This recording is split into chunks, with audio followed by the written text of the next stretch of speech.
nkwanirizaako nnyo webale kubanga twegaseeko wano ku NTV ne Spark TV amakya g'olunaku olwaleero abali ku YouTube abo ne Facebook mwebale kyemukola kyamaanyi ddala abatwegaseeko amakya g'olunaku olwaleero naddala okuva mu twava mu 2023 kansuubire nti ate 2024 abayisa buyitirivu ddala ddala biwasuubira bitandise okulabikako oba tebinaakulabikako tofaayo byonna bijja kuteera kubanga mukama abimanyi olunaku olwali twagala okwogera ku maka naddala gwe omwaka guli oguwedde olyagala kusuula mu ttawulo nga 2023 ng'obadde owulira bikutuuse bikukeeye biwali osuubira biganye kukakasa nti gunate omwaka 2024 buba okyusizaamu bingi bijja kuteera nga tonasonga munno mu ngalo musongamu bwoti naye ate manya nti bwosonga bwoti n'olugalo olusajja lutunuddemu gwe bibadde olina okukola obikoze tuze nokwogerako olunaku olwaleero amakya g'olunaku olwaleero paka ssaawa 5 ez'okumakya ndina omwami Mubiru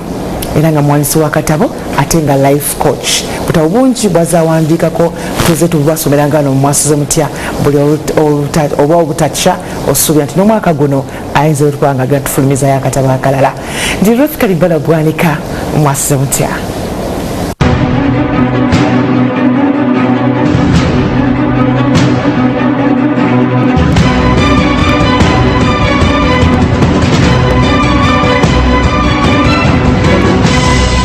Nzira mwokwaniriza ku NTV ne Spark TV, YouTube ne Facebook.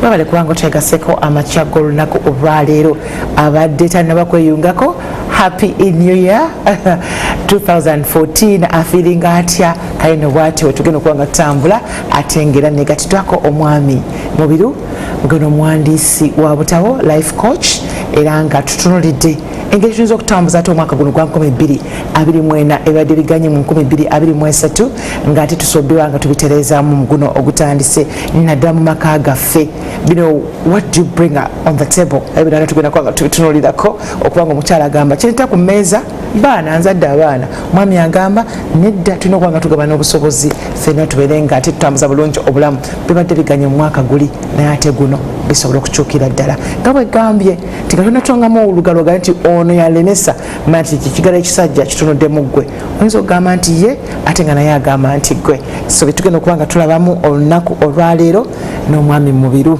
banaye happy new year. Happy new year. Omwaka gwakusangawa? Omwaka gwansanga mu Uganda mu. Ng'olimu tolina taabu. Nasina mutawa. Mukama mulungi. Amiina. Kansoti naguna ate ero gatwayo katabu. Mukama n'abakkiriza. Amiina. Bungi buli mu kkolero. Yes sebo. So bujja kuvayo mpola mpola. Amiina. Mwebale okuweereza. Mukama mulungi. Abatulaba mwebale nnyo. Era tuwebaza Mukama abayisiza mu mwaka oguwedde.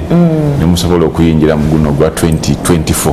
Katusubire guna abamulungi. Amiina. Wow. Buli omu kyabasabiriza oba kyabasaba oba kusabiriza kwa Mukama tumusabiriza ate munange yatutonda katusigale nga tumusabiriza era twawandise dda bye twagala ku butabo bulungi kino ngera naguli oguwedde bwe twakola naye mu biganyi naddala mu maka otwagala okututunulira amakya g'olunaku olwaleero amaka tukoze tutya mu 2024 kubanga yentabiro ya buli kimu kyonna era bwe gagaana ebisinga obungi biba byononese kituufu kuba gegakuza abaana gegakuza abakulembeze ebintu ebisinga birotetingira ku maka ate jjuka kati n'abaana bali waka paka feebu tukyali nabo oluwumula luwanvu era bw'otalwegenderezaamu ayiza oyongera kuboonoona oba okubatereeza naye nga amaka gakolebwani amaka gakolebwa abazadde n'abaana ne bwemukkiriza okubeerako nammwe era that's the whole family kuyinza okuba n'abaana n'omukozi n'abalala abo bonna babeera mu maka pozi nga tutandika omwaka guno twandibadde tugamba nti mu bulamu bwaffe nga buli muntu wabeerako bye weetaaga ate ne wabeerawo ebinaatuukirira there is what you want and there is what will happen. Uyinza okuba mwaka guno njagala kino nakino naye ate nga tekijja kusoboka it is another one which will be katwandibadde tusooka okuddayoko kuguyise newekolamu evaluation kyeki kwekuba mu tooki nogamba oguwedde nagamba ogula ploti nali njagala ploti ya bukadde 150 naye mwaka gugenza okuggwako nga nsobodde $1,000,000 kakati muguno ekikumi mu ataano era nkisigaleko awo eyo ploti ojala jigula naawe weka oba n'omukyala nga mwali byonna ebyanti ogenda bitunulamu ploti nali ngenda zigula n'omwami n'omukyala n'abaana oba nange naye nali njagala 15 naye omwaka oguwedde 2023 nasobola okukolayo obukadde 5 guno omwaka era nsigale ku 15 ega kiba kikuwa ekyoga nti okay njagala 15 naye kisoboka 5 kati guno gwa 2024 nokola kye tuyita reality kyentera okwogera mu bitabo byange nti banaye tulivinge mu bwerufu mukiriwo otunulayo emabega ino ngamba omwaka oguwedde nali nsuubidde okutandika bizinesi bweti ne bweti ne bweti naye omwaka guno atuuka ku level eno omwaka guno ngirekewo oba njongereyo so ne mu maka ebyo byonna oyinza okutulaza an individual first of all omwami tuula osetinga ebyo oyitemu omukyala ayitamu ate era bwekisoboka mutuule mwembi ate muyitemu twali twagala kino nakino nakino naye omwaka oguwedde twakoma wano twamisinga omwaka guno tusuubira kino nakino naye okusinziira ku kiyise kinaasoboka okukola kino emingi egisinga twagala kutunula ku bintu ebyo tukubawo bukubi baziyita resolutions z'omwaka netukubawo naddala abasajja temutazitulaga mukoze muwandiise ate abakyala oba bamuge yaffe simanyi naye ndowooza butakanya mukanya mujja kuzira muzisharing naye zemuteekawo ziri realistic waliwo kyoyagala nekisoboka omwaka guno haniba tufokasinga nnyo ku ekisoboka kola lisiti yo gye bayita list of preferences eyebyo byoyagala naye ate ogende ng'ozikoonako nti naye bino byenjagala ekisoboka eno number 3 esinga okusobokawo number 5 number 4 number 1 eno bwenaaba ngize bwe nti kati noba nti ogenda bwotyo otherwise oyinza okumalako omwaka guno ate era nagwo nigwokufaanira ng'omukale nga tolina wootambudde nsobola biwandika naye nga ndi mu kirooto tisi kibi okuloota naye kati malozukuke ogane wankubadde njagala nnyo okugenda America nesena passport kati newankubadde njagala nnyo okuloota ate beetaaga visa ate bajja applying ate osasulira sente batakuwa tebazikuddisa ebintu ebyo bino bimanya so it is okay dream but wake up waking up nga okay bukedde enjuba gyeri so amazima galiki awo ng'otandika naye ebintu byakyukamu nno mwami Mubiru ennaku zino omusajja kasita kwana asooka natuna akawunti ye efaanana etya takwanye mutima nti akwagala ayi Rusi njagala mene mama w'abaana bange mukyala wange naye agamba Rusi kiki kyanaleeta ku mmeeza anti ensi yakyuka tulina okubeera mu mazima kyeŋŋambi ensi yakyuka kati enkoko zitakulaziza mu maaso era zinaatera abakyala mulimu kyemuyita mwenkanonkano si kyekyo emancipation si kyekyo ono minisita nange ndi minisita ono inginiya nange ndi inginiya I mean bwekityo bwe kiri that means kakati bwe tukola nze naawe omusaala bwe baba batusasula bukadde bubiri ezo basalako era busigala bubiri nange bubiri ate nakyekyo so ate osigaza kiri nyinimu that is very true kituufu nnyo as long as you give yourself the level entuufu ng'olwana mu kya women emancipation kikyotegeeza mu ekyo kuba waliwo okugiyisaawo anti oyagala mwenkanonkano guli gwe nnyini tayogera nange nenjogera tagamba nange kati ate kati lwaki tetufaanagana mu buli kimu otherwise omuntu alina okumanya nti nze ndi mukyala nze ndi mwami omanyi ne bwe tuneetoola ensi ne tugifuula bwe tuti nawandika eholo chapter kimu mu bitabo byange omwo ne mugambe woman will remain a woman ne bwe weetooloola emyaka 10 teri musajja agenda kukufunirawo olubuto okujja nga ate muze mu bya sayansi ne mukyusa mukazi yalina okufuna olubuto omusajja yalina okufunyisa omukazi olubuto oba twetooloola oba tetwetooloola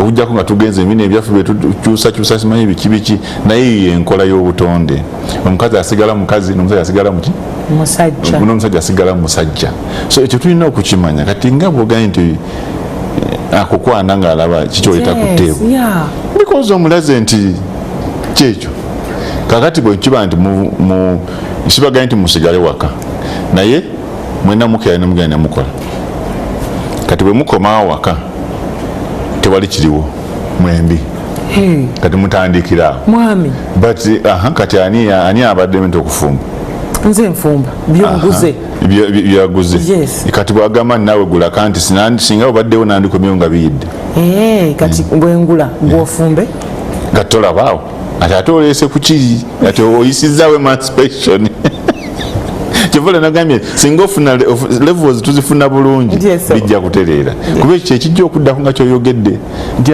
kati ngazi bembiguze kati nawe bifumbe. But there is a role of a woman and a role of a man. Nyinza okugifumba siganye bwabana omubbi wanakonkona ekiro nosookayo ku luggi nzi nyinza okuba enduulu nago osookayo ku luggi nange nakuba nduulu nze nsookayo naye ate nze nafumbye wangambye nenfumba looloyo kati naawe sookayo ng'omubbi azze anti kikyavuddewo kati ze ku levo ndala kati ey'omubbi nga tuddayo buli omu muleeni tolabaawo enkeera bwe tunaagira nga motoka eweddemu omukka ngeri mutosi wabweru ng'oyambadde bwotyo nga bwoli onogenda nokyusa omupiira. Now don't you see the roles? Although we are trying to show that we are emancipated, era bwe bunaakya ojja kusigala mu suuti yo bulungi nze ngende nze ntandika okukyusa omupiira gwa mmotoka gamba kubera n'essimu bana ndi staaka emmotoka asimanyi kyebadde naye ate oli mukunga nti olwokuba tukomyewo ffenna waka bwe tukola kino my roles. So we need to look at the roles this year in 2024. Omanyi nti nze ndi mukyala nze ndi mwami. But do you think it's too late okubanga tugomba anoonya roles kati?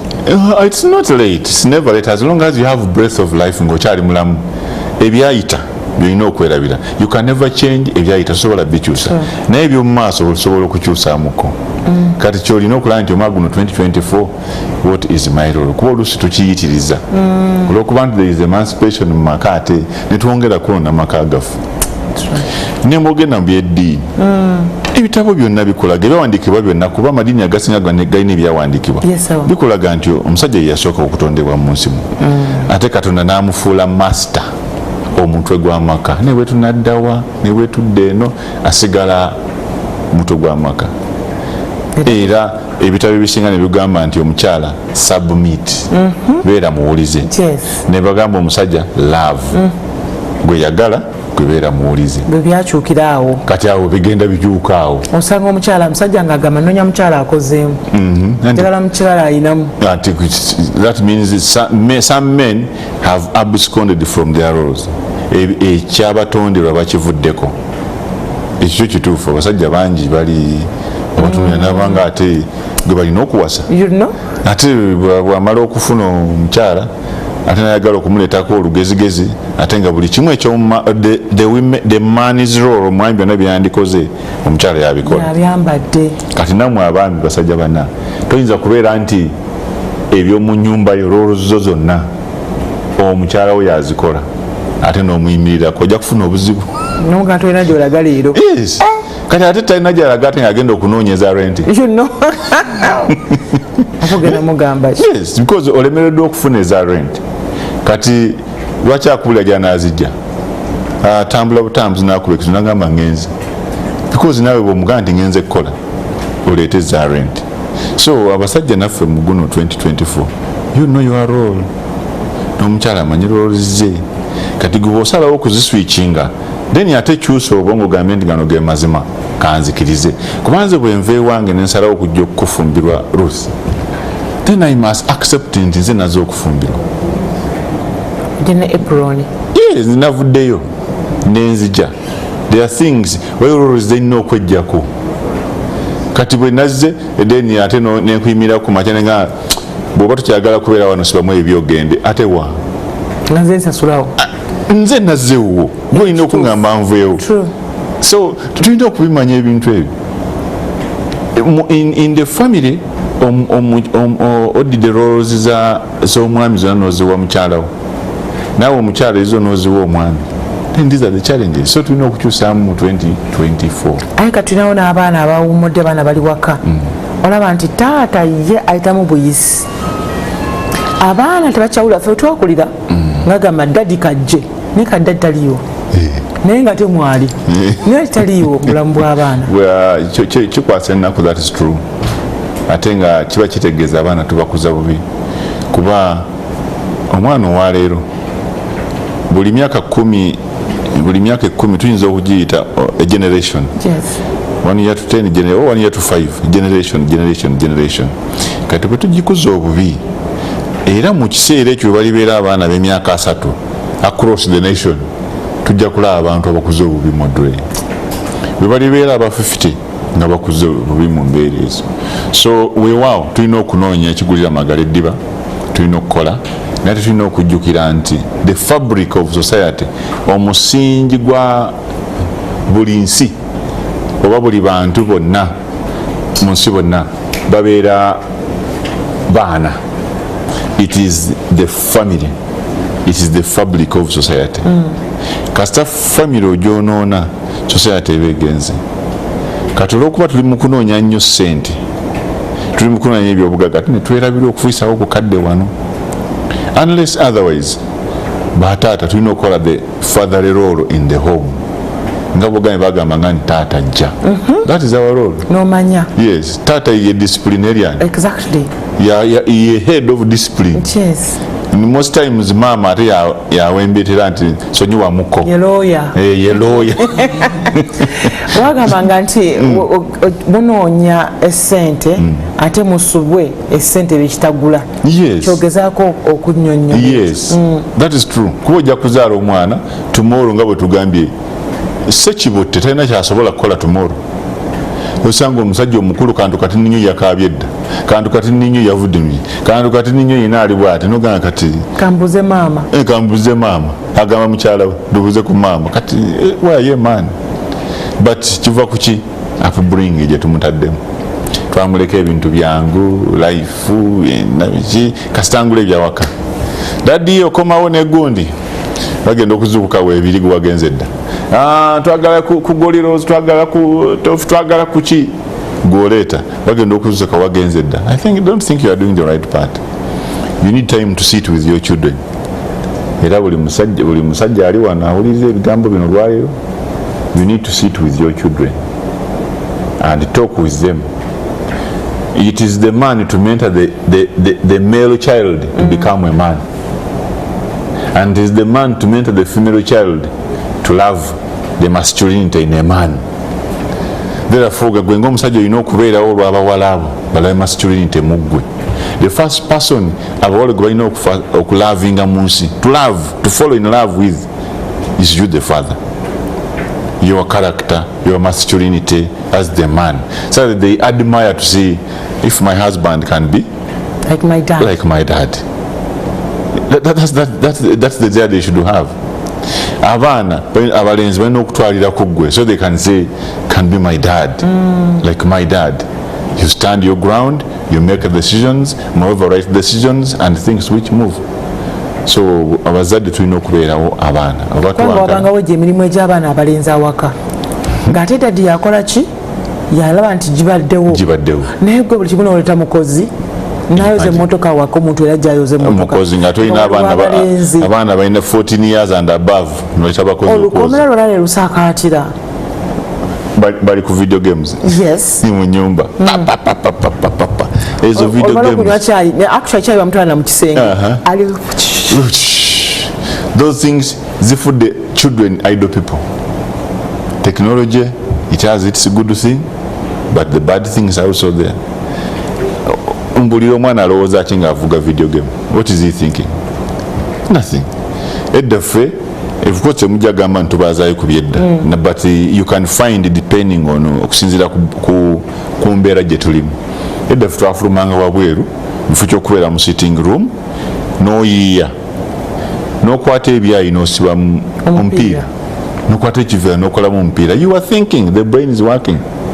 N'okwata obuti n'oloolinga empiira gya mmotoka n'okolamu akantu n'ovuga akaga. You are thinking, the brain is thinking.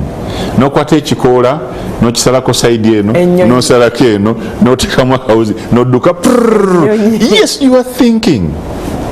Even they are making the child to think. Kati ffe tuli ne bwafulumako wabweru okimya eki wabweru ogenda kuyingiza ebisooto mu nyumba. Can you imagine? Bonokoona ebigere itawo ddayo nga siraba ngatto mu bigere. Wow. Yet the ground is a good massage for the feet and for the body. gendo yambale nga tulyoka ofulume wabweru ogenda kuleeta enfufu mu nyumba kati bannanga abazadde 2024 mutunule ku bintu bino in reality waliwo kyemwagala ne reality otherwise tugenda kwonoona abaana baffe nga ogenda kuza omusajja omulamba atasobola kutambula nga talina siripa bw'ozijjawo tava mu nju egamba n'omulabe bw'atuuka waka amala kwambala nga talyoka mugobe nawo where are you heading omulaba ajja kukulinda ng'oyambala engatto because that is what we are putting the children into.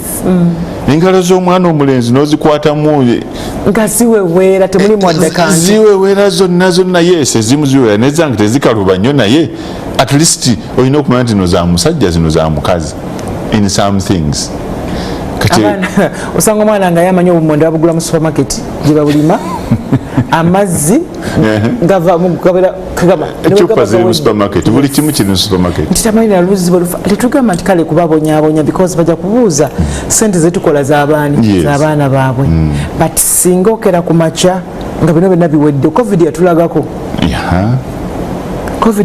tuga nti mukama akitire mu mwaka guno naye covid yatulagako nti tulaba ekiriwo things can happen n'ensi eyimiridde n'entalo mulaba tv bannaffe buli lunaku mulaba ebiri mu middle east olowooza olutalo lulina omwana kye lumulekedde mu palestine kyakyayinza okunyuma nti akyali ku chocolate naki kati alina kuyiiya amazzi agajjawo ago okunywa kuba abazadde oluusi abamu bafiidiremu yes naye anoonya n'amazzi tagalaba anoonya ekyokulya takiraba kati gwe yali amukuza nga tamanyi nakwesiikira ggi tamanyi nakukoleeza gaasi kuuka tamanyi nakukuma sigiri naye kati kubana abazadde bombi ani alina okuinstiringa kino mu baana buli omu alina roolo ye maama alina roolo ne taata alina roolo but upbringing okuza abaana mwembi nga mukkaanya toozi zirina kugendera wamu yes dad is disciplining the people bring the support naye era abazza wali n'abaako kyakola nabo iwewaawo bangi muffe tetulina space gyakoleramu bintu bino naye era yiyizaamu kuba munange oyinza okuba oli mukupangisa mu katanga wali kazigo bwe kati kati nze abaana mbatwale bazanyirewa kweyiiya oyinza okuba olinawo ekisaawe ky'omupiira okumpi awo funayo olunaku mugenderawo mu kisaawe kale ekya community batambuzeeko mu nfuufu ku nguudo okwo batambuzeeko otwale downtown balabe ebintu ebiriyo bw'oba olina emirimu nabo batwaleyo bakole bamanye sente gye ziva mutiisa n'omutuma ku supermarket omwana wange banamubba wali omwana aba nga buli kaddi alina okuba nga tasobola kwefunira solution aba alina okudependinga ku mami okudadi abatya bwe batyo ntera obbawa amagezi nze nakikozesaako you can use it 5 years send your child to the shop move bwoba nti yagala mukuuma move from the back nga takulaba from behind in the angles nanti yagala kumulaba tabajja mubba gwe mutunuulire genda ng'ogiraba oti mu lukuubo manya nti wuuyo agenze naye muleka agembe naye tamanyi nti omulaba tamulaba bw'akomawo ng'abuze tomugamba nti obuuza gweyongera kukkanya liiso naye bw'afuna ekkubo eridda waka kubera ojja kumulaba nga ayita bw'ati ng'akomawo waka bw'akomawo congratulation thank you ajja kusanyuka netumuwa kino kimuyamba ki you are working on his brains you are giving omwana we independence omwana wa myaka 5 omutumye like 500 meters namanya naddala nga tewali motoka za crossinga nnyo kubera gye tubeera eyo nayita kukuba bwati nagenda nakomawo omuwa independence tajja kutya bantu ajja kuba muvumu ajja kumanya decision ajja kutuukawo okumanya ekyokukola kubeera bw'aba akomawo akozesa decisions mu kutambula bakwata wano nakutte wano so you can monitor from a distance but you are training tobijjirawo ddala nibe babanga omuli mu maka nga abaana oyagala bamanyi okusolovinga conflicts mu maka si buli kye bakugamba nti olina okuyinjirawo onankubye okubye waki onayinzaako nankubye nobanga atawulidde gwe nokola ebibyo tusi kiki ekiddako nfuuka ddi omuyambi waabwe anti you are now keeping an eye bwe going out of control ngokolaki ng'oyingiramu yes tebagambye nti biviirako ddala bali awo bali mu kulwanira kintu gwe baleke balwane kuba si musayi nogenda kuyiyika guno mwaka mpya 2024 gwe baleke bakirwanire naye nga you are marking bwe kiba kiri sharp nga kiri sharp kibajjeeko nga bukyali naye bali mu kulwanira peni n'otawaana nabo era ojja kulaba ng'omwasika peni asigaza kano ng'omwasigayo ng'agamba kale gwe zikazaako nange sijja kuba soon they will agree. So we need to allow them to manage conflicts early enough nga naffe bwe tutyo bwe tweyigiriza. So ng'abafumbo mu maka tutereze ffe omwami n'omukyala parenting tunakuba babiri then tudde ku parenting yaffe mbi kitukwatako bebaza abafuna abaana buli omu n'asigala nga single parent mbasabira obusabizi mulabe engeri gye muyinza okuddingana kuba waliwo oluusi nga ekisoboka ekyokuddingana obyonoonya ebyo wali yadde ogamba afuneyo father figure amuteekebwawo naye basabire basobole okuddingana tujja kuddaawo katukomewo otugenda okutandikirawo tovaawo.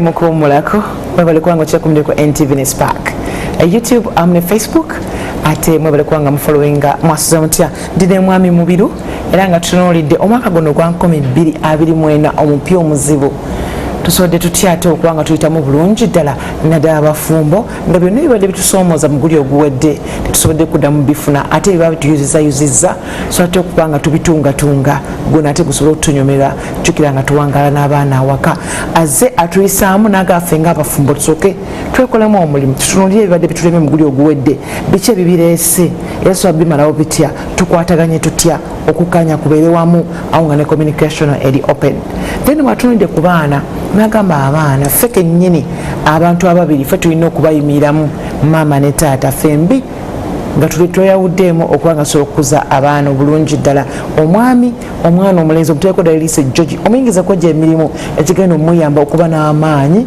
n'okusobola okutegeera nti ensi efugibwa basajja ate abakyala maama obutamuteera ddala omukyala okutunira ddala omwana omuwala omuyigiriza empisa n'okugonda awamu no taata okumutunuulira nti naye newankwali taata wali tagenda muyigiriza naye ate ye mwana asooka dda okufuna omukwano agujja ku taata nga yeegomba taata byakola ebyo engeri gyayambamu amaka gyawaniridde amaka gyayagalamu maama naye yeegomba nagamba bwe naakola nja kufuna omusajja alinga taata awo nno we twali tukomye kati we tugenda okuba nga tuyingira ekitundu kyaffe ekyokubiri abadde agamba nti abaami mukama katonda abasaasire ddala abatalina bakyala nga mwawukanye omwaka guli oguwedde oba abakyala abawukanye n'abaagala abawe omwaka oguwedde kati katonda katumusabe asobola okusobola okubaddiza waliwo oli nga yalayirira ddala n'agamba okumuddira wakiyinza kubeerya nnyabo oyogera mumukola otya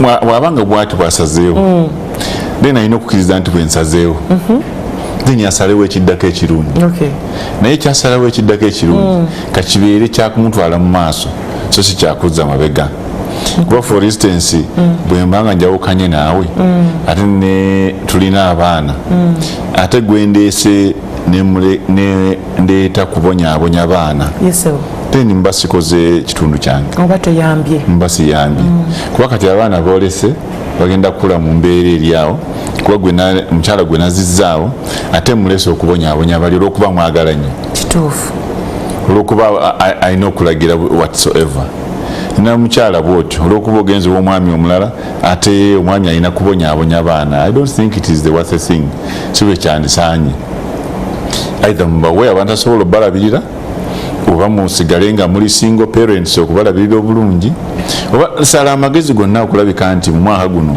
2024 ate si kiseera kyakubonyaabonya baana kitakutera kubeera ku basajja abakyala olina mwagala n'abantu be era kasala nga omwana complaininingako omukyala tasigala naye omwami ye akanyagamba gwewuliriza maama wo mukube paka olwomutekamu amagezi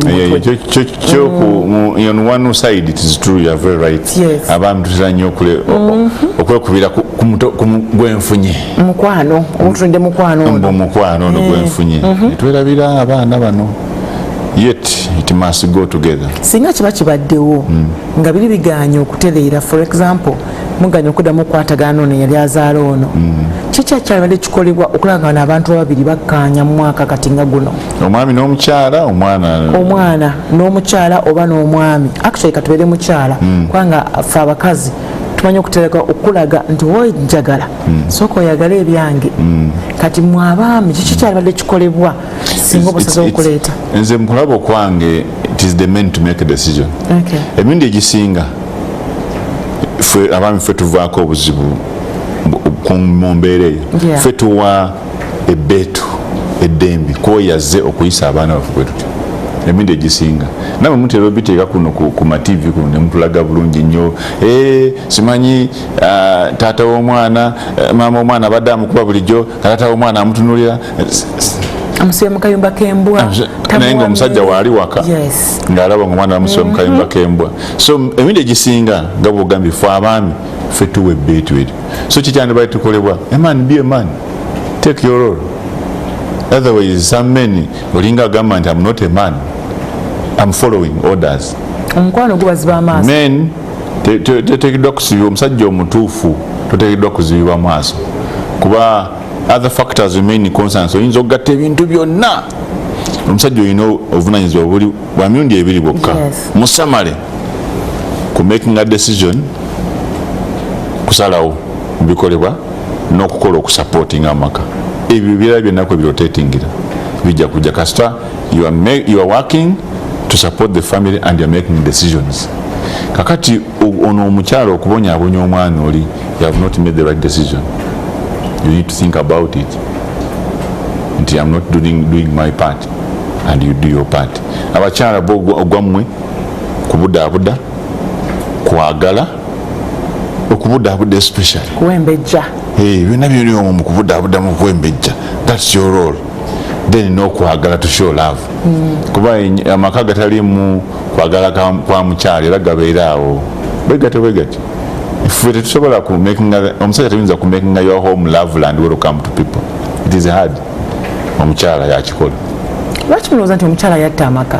Kubanga omukyala baba afunye omukwano omulungi okuva ew'omwami, amaka gajja kutebenkera. Ekitegeeza nti kakati gwe masannyalaze gange. Anti waba takoze biri ebibiri, nze bwe mba sikoze ebibiri. Kuba bwe mbikola ebibiri gwe kikwanguyira. Make decisions and support the family. Anti abamu decision aze bazikola. You reciprocate. Okwongerako, then that is not the proper decision. Nkoze decision emirimu gikuyitiriddeko kankwongereyo munaakuyambeko. Well, there are so many factors ezolina okufa ku ekyo. Ezimu ku byo eddiini ne culture. Yes. Gweobanga osazeewo omunange okufumbirwa omusiraamu era ogendayo okimanyi nti bebeera bana waddembe okufuna abameka abana eddiini yemukkiriza.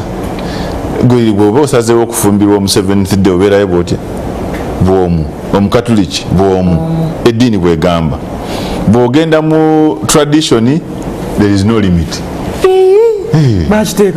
Tradition yani wali owuliddewa nti bamugaana okuwasa abiri oba 10. Batugambako kasa registering nti okwanja n'okuregisteringa bulungi alina okubwoko.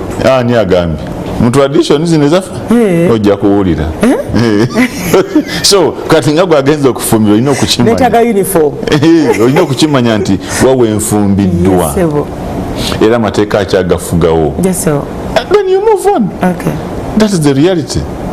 Tasazeewo obusazi ndi nkwongerako ye decision gyakoze, but ekyo mulina okukikola. Of course yes there are those. Kati ne bwaba nga munaddiini emulagira kuwasa omu naye n'afuna babiri, emukkiriza bana naye bafuuka 5, ebyo byonna bibaawo. But what we need to know is you have to make the decision as a man which are right and good for your family. And the woman also olina okubudaabuda n'okumenya sure nti you love your family for the good of the way forward. Ebikadde ebiyise tubireke, byagaana. Mwali muyomba omwaka oguwedde, kati mukyusemu guno mulekerawo okuyomba. Omu yali alinyirira munne, kati mukyusemuko ye munaakomyawa. Mujja nakufangira mukyayomba mukyalwana mukyagira ki when you have not achieved what you want to achieve. waliwo ekitabo kibeerawo mwami mbirukirizo bagaana nga tekijja kuva ku mutima mwaka 2023 muntu obadde omanyi mwerufu wagenza okwekanga nga bwekitibwa ekiri yabalizeemu. So how do you like omukwano guno oddemu gumbawumba otyo guzza mwaka guno 2024 oddemu ng'omulaba the same lights? Edda bagambanga ebigambo nti bw'ofiirwa osula ku malaalo. Ezo engero zalina amakulu mangi kuba nga tebagezaako kugamba nti kibaddewo tebagezaako okugamba tokabira mata gayisi. Yes, tolina gy'oyinza kikolera nawali bayitawo bwayise bwekyava bwempulira bwayise tebukyayoleka kigenze. So yes, ogenza okulaba nga omuntu abalize anti yamaze okubaliga kati what next? Nyiga, that is fine. Namala okola ki? Onyigulukuke kuba kyabaddewo and you see the way forward. Bukadde noyo mbakola ki ekyo kituufu kuba it is natural. Ojja kubeera destabilize the emotional and what anger biki kati bwomaliriza tereera kati ogambe nti now what is the way forward? Tusigale nga tukyayomba nsibe ebintu ngende ewaffe ngende nekolera ebyange oba nsigale tukyogereko ebyo byonna nzisinza kukusalirawo. What I'm trying to say is come back to reality nti kyabaddewo katukoze tutya. Ntera ogamba nti mu buli kintu ekibeerawo ku nsi kuno mulimu ekirungi naye tetutera kukiraba. Tutera kufaayo nnyo kuba mbadde mbadde nfuna mbwe netwerabira. Ntera okukozesa ekintu ky'okufa kuba tebaagala kintu kyakufa ate nga balina okufa. Ntera ogamba nti omuntu bw'afa mu nnyumba omwami oba taata oba maama oyinza okwesanga nga waliwo advantage. Abantu bangi ojja kulanga nti bw'afa ne basobola okugabana ebintu teba advantage kwabo bagabanya ebeera advantage anti ngamba ekintu kibeeramu advantage kubagabanye. Bw'afa ne basenguka ne bagenda ewalala, bw'afa ne bagenda okufuna emirimu ebirala. Omukozi bw'afa nga baemployinga omulala.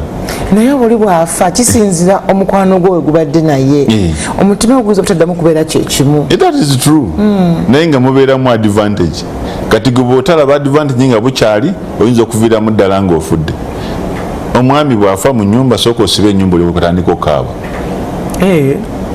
Ojja kuba mu kukaaba n'ogenda okumaliriza okukaaba nga bajeeze abajjo anti buli ajja abuukirabuukizi mu naye nga bonna tebazze kukaaba. Kituufu. Kati gwoli eri omukwazirana biki bano balaba ekyanguwa sibe ennyumba kati dda wano mu ddiiro okaabe bulungi. Era ojja kuwulira nga banange ekisenge kisibe ate mwagalayo ki omufu ali wano ejja bawulira nga boogera.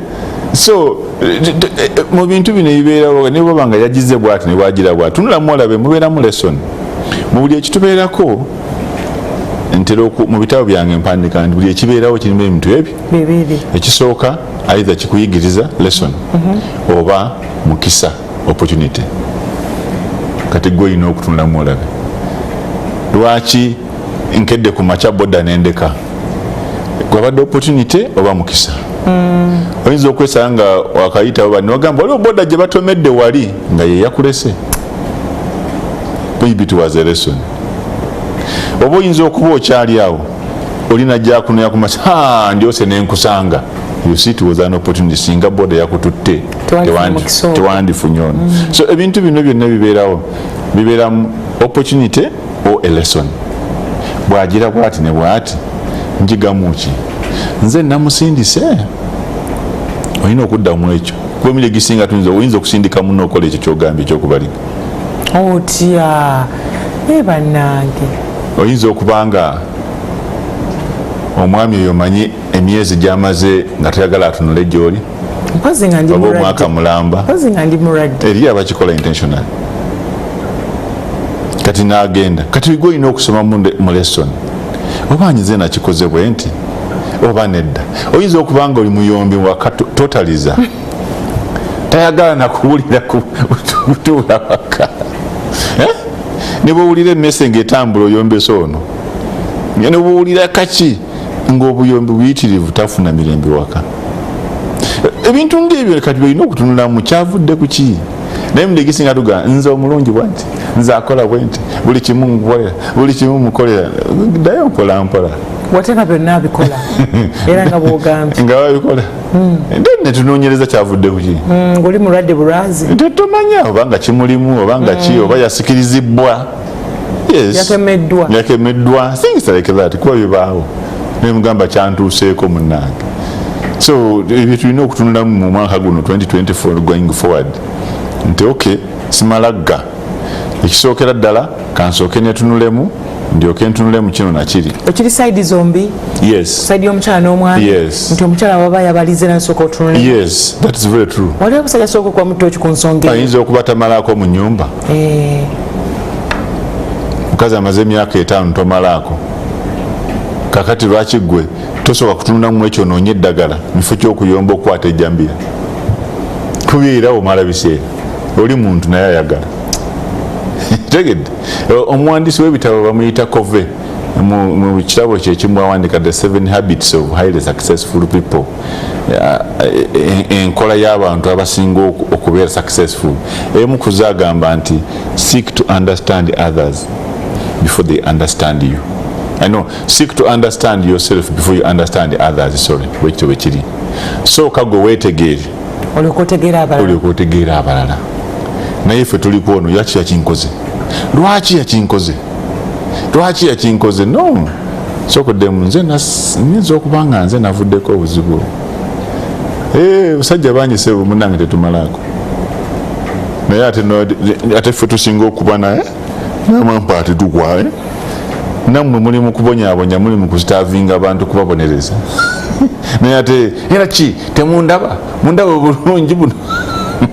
Naye nga ekiri kivaamu ekyo kibonerezo kikola okukola kitya ate ekisobola okukola ng'ekibonerezo.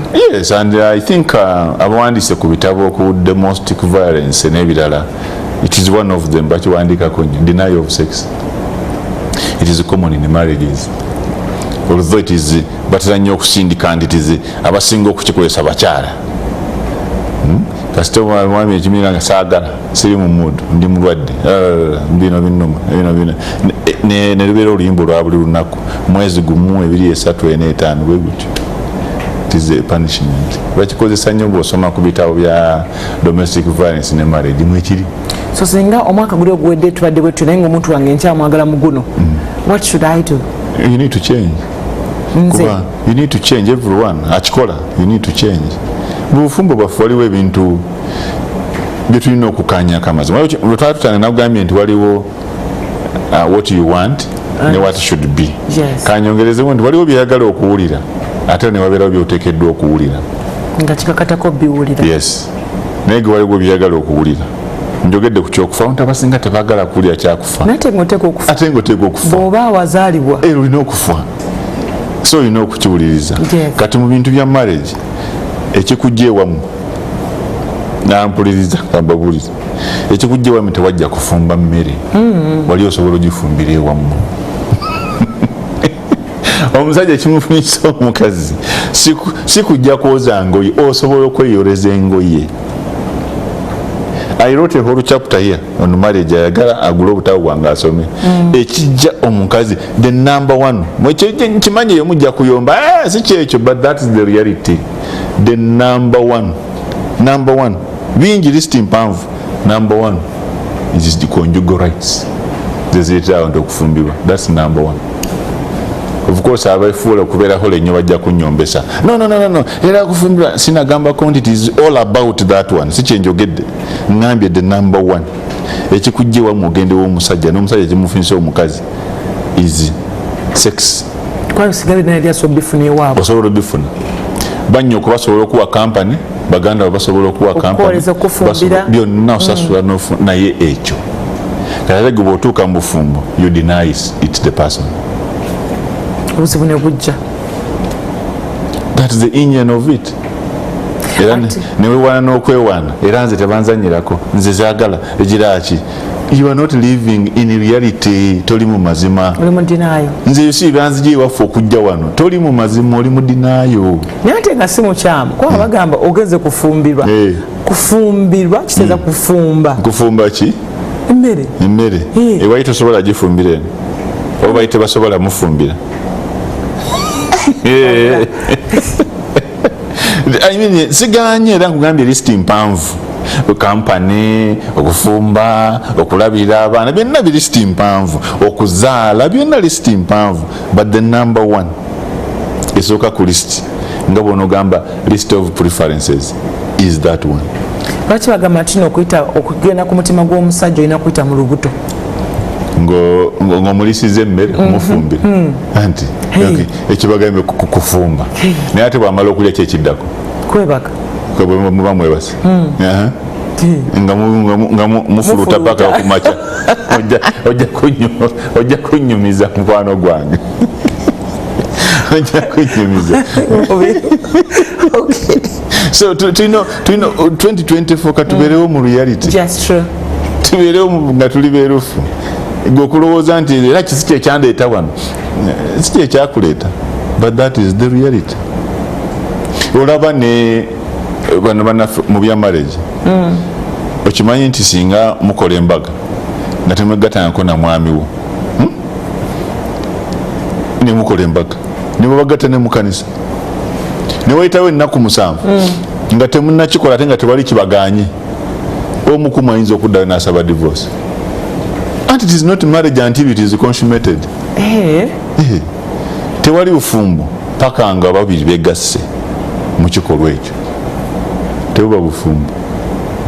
You can go back n'ogamba obufumbo tusazeemu certificate nti ate waaki tetunneegattako, oli nagenza okulaba tekiriyo nange tuganye. It has failed and they will honor it. Kati ongamba otya nti si kyekyo kikuleeta waka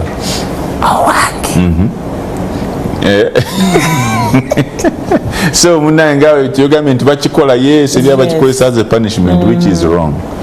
Kati n'oleetera omuntu okukola ki muno okunoonyaako another solution.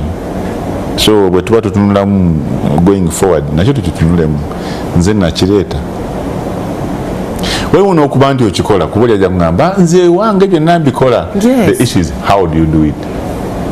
Nawo wayingiramu awo. Yes, kuba wali okukola okwemalako kutuusa mukolo. Yes, gwe singa okyalanga ewange nenkuwa emmere nga nawe olaba nkuwa mmere kutuusa mukolo oyongera okujja mmere ya bulijjo siyombya sikoze eki I serve you naye ogenda okulaba ndaba bwanteekawo sowaani engeri fresh expression gyateekako ng'asaavinga ali mu kwesooza ayombesa abaana biki sawaayi awo bwe naatuuka nga njabaga amaze okulya. Okuba n'emirembe. Yes, okuba n'emirembe. Not that takuwadde emmere but because of the way it is done. So oyagamba era nze nakikola buli kimu nkikola. The other part is how do you do it? And it is both ways to the men and women. Naye ate ng'omusango gusigala gusalibwa mukyala. Wewe bwe twagala okukitunulamu naye kati ng'abamu ababiri nti tuli mu mwaka mupya mweba mwesalira omusango. Kyabadde kituufu ne nkutuusa mwami biru nga mwami wange naye mpulira mukwano gwange anyumya bw'ati naye gwe sikirabangako twali tusobola okubeerako bwe tuti. Ekyo kisoboka mukyogereko and seek for what? For assistance. Kikulu tubeerawo ate ffe abaasoma ate nze omusajja ate tukiwulira tutya, but you can seek for assistance. Oyinza okubeerawo maybe nga tomanyi bwe bakikola. Ntera okulaba mu bitabo byammwe byewandiikako ezimu ku complaints abakyala zemuteeka mu marriage sessions mulwawo okutuuka ku ntikko. Nti nzaala abaana 8 nga situkanako ku ntikko, nazaala abaana 6 simanyi ntikko kyeki. Ntera okubisomako eyo mbyogerako, but is married and the man is doing everything. Era bazaala omusajja tasobola nakwebuuza nangamba oba bakikola batya. Find out kuba ekyo okimanyi kiyinza okutwala omukyala okugiramuko bw'ati. Yagenze naani kale laba omusajja gwe yagenze naye anti yasobola okutuuka eri gwe awaakulemu. Ekyo kitegeeza nti abasajja tebabategeka nga muyingira mu nsonga eyo. Kinene nnyo kitinotonola okutegeka obutegesi. Ogamba okutegeka azibakojja. Yes, that is one part. tebatuyigiriza fe abasajja ovaayo nti oli musajja tweyigiriza abamu batandika n'emyaka 15 16 tweyigiriza tugenze ate twefuula nnyo abamanyi tetwagala kuwabulwa tuwulira okuswala ebintu ng'ebyo ebityo but you can ask tutera nnyo okwogera ku shows ne tubawa n'enambazi zaffe tetubawa za kunyumirwa bunyumirwa you can ask bakikola bati omuntu nakuwa ku steps ku WhatsApp okwo nekyuvuwulira na wana I think ne mu Kampala wano waliwo emisomo gy'abakojja ne basenga they are not for fun oyinza ogendayo n'ojjamuko kyojjamuko naye muno n'abeerawo emyaka 1 2 3 4 tamanyi kye bayita ki katuwumulemuko tukomawo tutunulidde omwaka guno omupya gwa 2024 engeri tuza okuterezamu amaka gaffe tovaawo.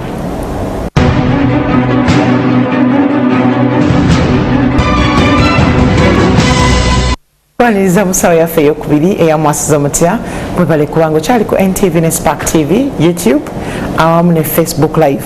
Osobola okuba nga otwegattako mu mboozi gye tulimu kati mu mwaka guno gwa 2024 okuba nga tutereeza amaka gaffe ng'oyita ku noti 7 noti 65 noti bw'oba olina kyewali agadde okubuuza oba okuwabulamu naddala nga tuli wano omwami mu biru nga tutunulidde engeri tuyinza okutambuza bulungi amaka gaffe mu mwaka guno ogwa 2024 tusembye nga omwami tayagala mugambako tayagala muwabula omukyala asigala alakinga gabulamu ate nga basically nga sibeerufu kwalabona bigwa mu communication olina communicatinga kwanafe abakyala olusugu tusembe temwogera exactly alina kuyiyiza exactly wali agadde kufuna ice cream naye ate bakuwa yogati nawe nolaga nti yogati oli comfortable naye naye ngeri eddala oyagala ice cream bakuwa soda n'amavivi n'ofukamira yonna nolaga nti osiimye ate nomala n'oyomba so tubeere beerufu ogaye nti banayinza kino kibulamu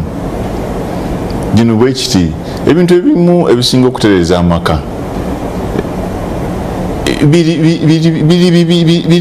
ebirala byonna bijja kujja omukyala n'omwami number 1 good sex simanyi bakiyita mu Luganda nange sikimanyi ekyokubiri kukola kubeesaawo babeesaawo mu nyumba those two bwe bibeera birala bijja kutambula bulungi awo wenyini kukubeesaawo mu nju okufuna ebintu ebibeesaawo mu nju mwe muli ebyenfuna ebyenfuna ffe bikyeredde bitya nga 2023 bibadde bibi nnyo nnyo ddala tulina okukyusaamu kati mu maka gaffe tukoze tutya okuba nga tusobola okufuna ebyenfuna byaffe jjuke kati waliwo abaana oluusi twongedde nako oluusi omwana avudde mu primary ayingira mu secondary tuddamu ggula ebintu bipya costs zambuka exactly obwavu kibi nnyo if there is poverty in the home will kuyuga a bit oba oyagala oba tayagala nagambye ebyo bisaana okuwulira eyaba tayagala biwulira naye nga kyekika so obwavu bubeerawo amaka gagiramu bwe gati gatandika okuyuga tetugambye nti bwabeerawo sente gabeera faamu nnyo naye ate kasita obwavu bujja bwongera kugagiramu ne gayugamu so kati mu mwaka guno twandiriza what can I do to make my income position enfuna yange ebyenfuna mu maka gaffe okukyukako nga bwe bibadde maybe mutuule mwogere twatagayo omulimu gwokubiri maybe tutagayo okubaako tutandikawo maybe mulina kutuula oba muganya okutuula ababiri kati ring leader oba home leader paako kyoyiiya nganye nti kati kambeeko kikenkolayo kano kambeeko kenjiya bwe nti ndabike nti mu home muno tukiyita basics ezisinga obungi ebyetaago ebya buli lunaku ebyobulamu ebisinga obungi mwebiri ebyo bibeeramu mujja kutambula mpolampola wetaaga emmere wetaaga okusasula wemusula wetaaga school fees wetaaga medical ebyo byonna basics ezo singa tuzikola nga tusobola ozifuna ng'omuntu oba nga family tunatandika okutambula bulungi buli individual bwe mansobodde okufuna kati for example neŋŋamba nga medical tetufunanga insurance bw'oba osobodde kikola bulungi ndowooza ezisinga ziri mu 45,000 omwaka per person bw'oba osobodde wabula kikuyambako naye okuziweza nange awo nze naawe kati gwampuliriza gw'omanyi naye bw'oyingira mu insurance ya medical yandibadde ennungi nnyo gwenga omuntu sibakubira kalango naye kikwanguyiza ku bulamu obeerawo obulwadde munange lwe bujja nga just okola consultation 7,800 mubimanya wali wano mu Kampala clinic simuzimanyi wano just consultation 8 consultation 15 kubuuza bubuuza tannakuwandikira medicine okumubuuzaako akubye ndowooza ekikuluma kyekino 15 negigwa kagamba kale eddagala lino genda ogule wano 2,000 waneena so bw'oba osobodde okufuna insurance it is good. olwajja okugamba nti wakintegekera obulwadde nga sinnalwala banga buyita oba tobuyita ebyobulwadde ebyo bwe bityo bijja buzzi ate kikugwako nga tokyetegekedde naddala ng'olina abato naffe abalamu bennyini tutambula bwe tuti naye tulina ebirwadde ebitanaba kuttuka kimala kuttuka nogamba bulijjo omuntu ono abeeranga ne sukaali aye bamala kubuuza obaddewa ku kino yes where have you been how have you survived nga obadde nakyo so mu insurance ya health eyo bw'oba osobodde eyo nandikubiriza asobola agibeereko abaami bave mu shopping yawaka otuguliranga ebintu omwaka guno n'okomonga ebintu enabiguzi abaami babagamba kitegeeza ki ekyo bannange abaami babagamba temumanyi ggula nnyama nnungi temumanyi ggula matooke malungi temumanyi ggula manda malungi mutuwe ssente naye ate nammwe abakyala mutujje mu bintu bino kuba nammwe abangi mumwe temwagala shopping kibadde okimanyi abakyala bangi tebagala shopping akubulira bulizi list ku WhatsApp bino byebitaliiwo anti ompe sente ekole shopping tayagala nakumuwa ayagala okomewo nabyo oyinza nogamba bannaye tobigulira nga komawo nabyo so ekyo ndowooza mutuule mwembi mukanye and cyane bakisigala wamu well depending on the family look at the reality mu family yamu bwe kibanga eringa ya Madam Ruth ayagala okubyeggulira kati gula musajja obyesiba lwaki obyesiba yondo obutunda bwoleeta bwate muli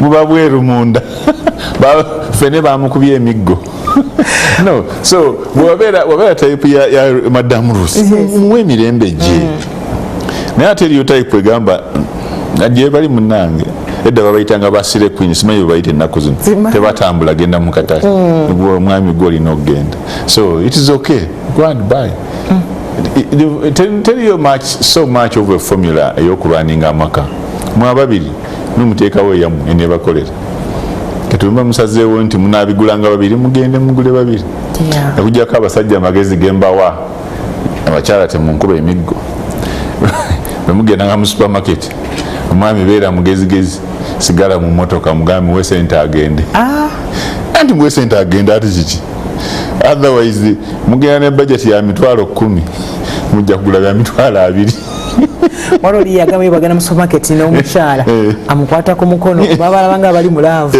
bw'amukwata amutalize aleme kulonda akulimba era ajja bironda the best sigala mu motoka muwe sente agenda agule oli mu parking olode kati obuzibu buli luddawa ate si yasindika ebintu byaguze basobola n'omusindikirako ne bamuleetera otherwise wegenda ne budget eya 20 mujja kumaliriza nga mulimu 3-4 naye olaba nti communication era yekyaliwaawo era yekyatukolako yes communication is very important but it must be effective empuliziganya eyamba nga si ya just communication so nga tutegeragana tukwatagana netukanya awe tukanya kibeeruke kubeera waliwo ojja kusigala mu motoka omugambe naye genda ogula agende nga yenna asungusa yena anyize then temukanyizaamu musooke mukanyemu oyinza omusaba maybe oba ndeka wano ogenda ogule mubulabe era bwolaba kimuyisa bubi muwerekereko si mu bubi munayiyizeeyo n'omukwata ku mukono nga bwogambye oba muwonese nenamba nga yazirina nomugazi ozigenda okuspendinga mugazi zinokwata 10,000 zitunyira mu supermarket naye nina 10 kati ebisigadde byonna mbikwasiza obuyinza bubwo eyo effective communication mukanyiza nti mulina 10 era bwanakwata kano kabadde kalungi naye tulina 10 nga tugende so naye lwaki mubeera bwe mutyo bwe tuyingira mu supermarket oyagala tuteekeko byonna munange tetumanyi naffe namwe nolaba ebintu nga bikuyita gamba jangu nolwoyita olaba kintu kikuyita tondabye ate olwo nessimu 2024 twogedde ku communication mwemuli amasimu mu maka amasimu tegabononedde maka wowe amasimu gayitiridde sayidi zombi nno zombi siemu tugenda kukola tutya mukunu sayidi sisatu actually taata ne maama n'abaana n'omwana yes n'okusinga otuuka mu nyumba nga taata ali bwati kati gwe maama kwata asaawa yazze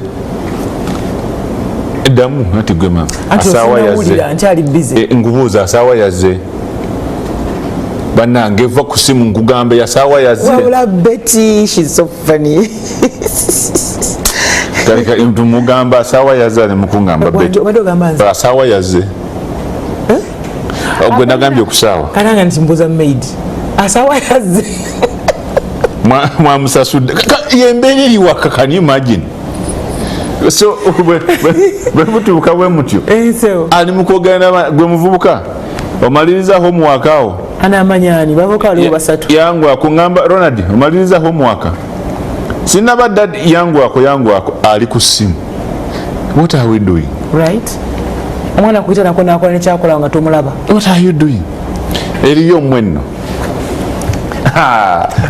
ali kubi asika binyo oyo mwana namulabiddewo ali kunva ajja kukola tewakyusiza emboozi gye banyumye etali mu makulu ya ali kunva osaddemu n'ebirungo ebitalina gendamu taddemu omunnyo mungi nokulyako nga omunnyo guyitiridde mu masimu ona bagatwano ne mu buliri abaami naddala which is very wrong. I wish mumanyi the radiation which comes from this phone. Ennaku zino bagenze mulina byuma byanjawulo naye mwali mubaddeko ku mbaga nge music akuba bo mugenda okulya nga sisimu ejira choko esimu y'omuntu ng'evuze yes kati mulowooza bw'eba etawanya ebyuma ebyo gwe obwongo bwo bw'ogitadde bw'oti essimu evugidde wali n'etawanya PA system eri wano tuli mu system ku mukolo gwe n'ogisawo gye webake nayo. I wish people took time okusoma ku radiation eva mu masimu gano wandi batogyesembereza weri guno omwaka omupya mbadde nteesa siri wa byabulamu nayinza okubuuza ku byobulamu nawe oyinza okwenoonyeza essimu tewebaka na simu mu buliri essimu togiwaka nayo kiteeke wali ejja kuvuga ojja giwulira sigambye nti gijjeeko kuba neyange sigijjaako ate lwaki sigijjaako I feel it is worth it kuba neighbor bafuna ekizibu nankubira ekiro it look funny nga nakubye esimu yo nga teriiko omusajja afazaali bwe batya baddeko lwa battery naga babadde banyingira wano bankuba wano nenkuba esimu yo nkubire ku nduulu eyo oba okube ku poliisi kuba obuzibu bwe bujja oyita neighbor nga waliwo kyenengera wali tofunaho ku simu eri so disturbing nga talina makulu ezo zibeeramu kiro kyetumbi ezo zibeeramu era tomala gakwata buli simu ya kiro kivula nagambye ndekako kuba neiba gyali ajja kunkubira so simu zitwaliziwadde budde bwenkanaki ku sayidi zombi kisinziira kirina okusinziira lusi bwonkubira essimu WNTV wano wankubira essimu ne bwe ziba saawa 7 bwakiro nendaba nti y'omu kumu akubye nja gikwata naye bwe ndaba nti essimu sigitegeera saawa 7 bwakiro nkwata yaki weewaawo yesu oli bayinza okuba mubyeko essimu akozesa ndala naye ansonyiwe eyo kyo nja kireka ayo nogikwata wali netiwaaka nosituka onogenda wali ng'ogenda owuuna ate ebyo byanjawulo okujjako nga ekikujjawo kyo kituufu nnyo yesu bayinza okuba balaba kasoopu kaabwe bali mu mboozi yaabwe yagala odde wali toyagala batawanya yesu naye nga other factors meaning concern alegwe n'ofuna essimu n'ovaawo oyita suspicion lwoli mu ku whatsapp naye okweka nkweke guno omwaka mwandirekedde awo okweka eriyo nno light ye eri mu percentage ki eweddeyo naye yange eweddeyo bayitirivu bangi kabeera ka 1 over 2-3% nzikiza gyalabiramu wano abanga mbega nogamba naye essimu yiyo erimu nze saagala light nyingi si kwagala light nyingi byayika byasoma noono omulala wali omulabyeko nga ye kasitaatu katolaba gwe mwami wa bwentuuka woolinga ebabweti biki ebyo kati ezo ge gajja okubayitira obuzibu mu 2024 lwaki ogibikka bati yange ye lwaki otambula buli naye wodda agenze mu tooyi agenze mu kinaabiro agenze naye mu kinaabiro ogenda kujjansalinga agiwanise waggulu wali mu tooyi nabo ogenda kwansalinga fooni bannange esimu ezijja kutuleetera obuzibu ntera ogamba abantu waliwo twayogera wano ne mbagamba oba mwagala emirembe mu bufumba ntuli ku maka buli omu asigale ku simu ye nalaba komenti omugana siyinza butacekinga simu ya mukyala wange ogira ocekinga kyanoonya ojja kifuna siyinza butacekinga simu ya mwami wange genda mu maaso ojja kusoma lesson naye nga bali mwami wange ebyange byebibyo lwaki sicekinga kakati tuli ku showa omwami wayinza okuŋŋaana okuweereza message ku simu yoko kati tolaba ate lwaki oba ompeeza message embi kati awo wali obuzibu nze njikuweereza si gwe ogisabye kati gwe omwami ogirabye nekujjako waya era nja kunnyonnyola ani gwogenda okunnyonnyola aceki ani gwogenda okunnyonnyola omwami wo leero nagiweereza nenkya nagiweereza kasi obanga otankuula esimu era ekisa kijja kutuuka bino byogamba bino ate tomuyite nti mugende mukooti akumalirize biki anti ne trust awo erina okubeererawo anti kati it is true trust ebeerawo but there are strablets ezo zireesa obuzibu kuba si kyangu okukakasa omulala nti eno sitreki blet ebega nedda naye naawe eno si sitrablet eno eyagyesonyiye yasinga nsooke mumbulire nze yeesonyiwe wange siriiwo ate siri bwomu tuli bangi ate naye yeesonyiwe yange kuba nze njirekawo naye tagikwatangako ate simugangu togikwata lwaki okikola it is free ddembe lyo okusomamu ebirimu bwana asanga mu meseji yo abuuze nti who is Ruth bwaba basazeewo naye takimbuza nakwata kikolanga nga mugamba Ruth akola ku NTV tugera naye ku show. Who is Betty? Betty abeera ku NTV. Who is Farida NTV? Who is what? Nga mugambe gwe osazeewo okugijjamu naye sirinze ka tuli bangi twafa oba tetuli basajja lwaki mubamu ne password yange sirina sira kyenyamba naye waliwo ezirina okubeeramu gwe nabeerako ne corporate email ng'erina okubeeramu ekyo sinyako buzibu kuba kwaliko corporate email ya company siyinza kumala gagirekaawo n'omwana ayinza okuzanyiramu naweereza mail wa bossi wange kuba yanyiga aba tabimanyi yanyiga azanya buzanyi so there are reasons if the reason kutesizamu password is genuine teekamu naye eriyo abakiyitiriza ndaba ne ku whatsapp kuliko password ne gallery liko password ne kamera mbu simanyi abaana bajja kugendayo balabe ebintu byange okay kale naye nga ebyo byonna ebyo bibuletera suspicions oba mu 2024 mwali binoonyerezaako ne mulaba ekyokukola naye amasimu ago omugegendereza kyekita trust mu bafumbo anti kasi osuspecting another the trust against kitandikirawa in how we behave in what we do the responses the whatever kati gogambye nti buli lwojja esimu nogivunika bwoti nogivunika oli yeebuuza lwaki ovunika buli wogenda mu nnyumba esimu eri mu ngalo eri ku ffumbiro imagine oli mu ffumbiro naye tesobola kutuula ku wakatopu eri wano eri eno somebody wonders what is happening on the phone kyekiri mu simu eyo yenna mwabagala okipinga memories mwabaki memories ziba waki zitya anti oluusi ebisinga mwagala baleme kulaba messages ezirimu olwokuba mwaterese message za Musa message za Fiona message za ani ziri omwo lwaki bwe mumaze temuzideleting addemu akuweereza endala bwokola bwe munandirowoozezza lwaki mwemenya otherwise nemutambula olwaka kunyumira nogamba nja kuddamu nkatunuleko nzijukire nsekemu kati anti kikumazirizaako emirembe so amasimu gano mwanzabye kyemugakolesa okulaba nti going forward in 2024 tegabafuukira ate obuzibu tegafuuka ate prison tegabamalaako mirembe mu family gabongera kubateeka mu freedom. Manyi nti waliwo ne family nga tebakkiriza na mwana kukwata ku masimu gaabwe. Kyo nange nkiwagira. Omwana lwaki aba akwata ku simu yo? Nate mwana wuwo kati kizibu ki ekirimu? Kyekyo ogambye nti ayinza okweza email awakyamu. Ekyo siganye era bwe kiba bwe kityo it is okay. Oteekawo ne password. Naye bwe kiba bwetaba bwe kityo what is the problem? Omwana kyangu okwata n'okuba essimu n'akubira omuntu omukyamu. Era bw'akuba essimu era ajja kulya nti mwana amuggyeko. What's the problem? So ebyo byonna bireeta suspicion. Ennaku zino eryo bundles. Ebyo byonna bimalawo trust. Ebintu ebyo nti what is happening this bwe bakusanga ku simu ng'ogituga alo top nkusanze ku simu bw'ofuna essimu ng'okola ky'ogambye agenda kunoonya netiwaaka walala when there is no reason. Byonna ebyo omuntu akukubidde essimu weefuula nga atamumanyi ate ng'omumanyi.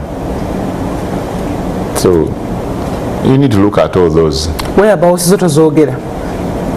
Bakubuuza oli luddawa olinza kumukutamaatama. Ndi mukubo wa mukubo. What is ekkubo? Omuntu wakubuuza bwali mugambi.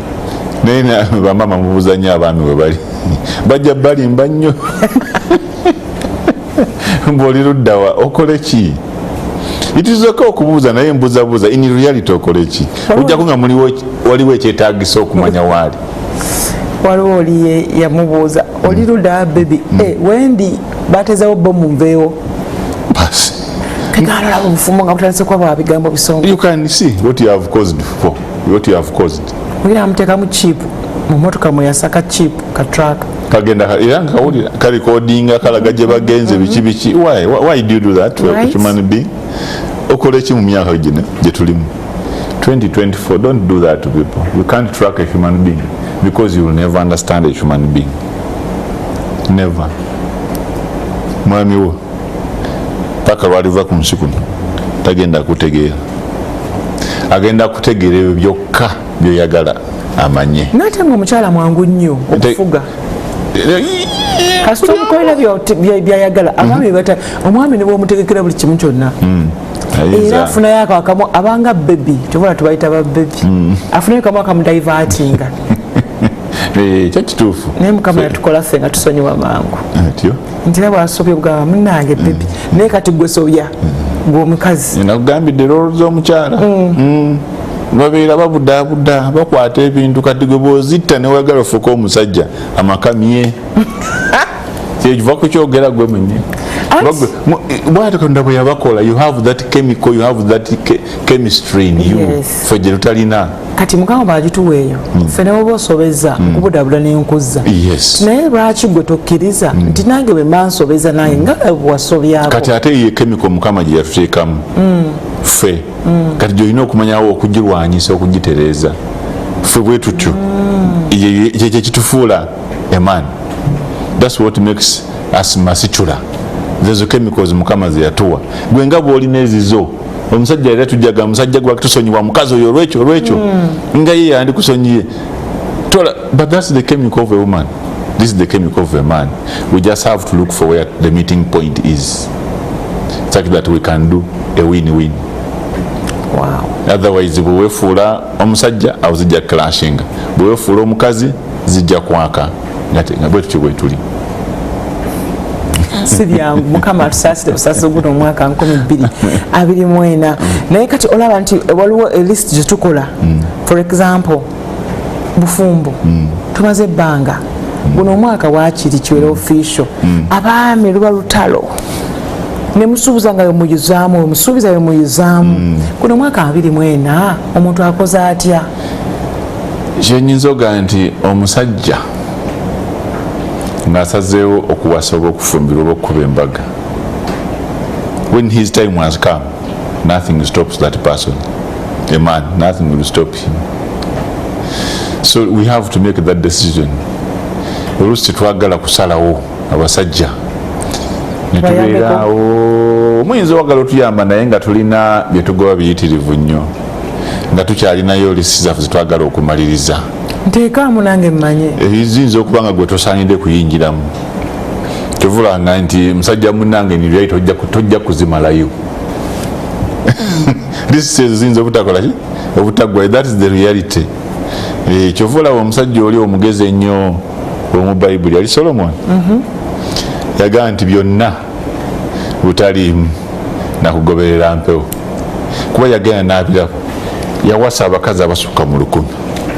N'abeera n'obugagga nga mu nsi yo n'abeera mu kino yagenda okumaza n'agamba mbabuulire byonna butaliimu. Kuba bwagendanga okukya nga nzeera Solomon ndwala omusujja bwe neekoona nnumwa naye ng'ate sente we ziri bino byonna mbirina nagamba byonna butaliimu nagoberera mpewo. So I can say to my fellow men nti gyokomo excuse me okupostponing ebintu ebyo byonna butaliimu. Katoyagala so tubadde ogamba ku official ku making a marriage official. Ne musigalaawo tulindeko ne musooka mugamba kale tetujja kuzaala mugenda okwetanga muzadde omu babiri basatu. What are you waiting for? What are you going to? Nti okyamwetegereza tezinawera ezikola official marriage mugende ewayo mu URSB. Nakyo kiggwe tumanye nti yiyo abakyanga tubyagala ebyo mwagala bino byakusamba ku gawuni kadaali nina bategeeza yonna ataawo then mukole ekijja mu kyemulinawo omanyi namwe there is peer bandwagon ereesa obuzibu naye kuba ennaku zino okukyala kulinga kwanjula naye nga bagenze kukyala wasenge bagenda ne loole kati n'olwekyo you are competing you are waiting for that loole nga olwekyo bwe baamukolera we are using an example. Nilwecho mu yali mukwano gwo walaba mukwanjula batwalayo loole kati nange Ruth mu kukyalo kwange tulina okutwalayo loole. That's bandwagon effect.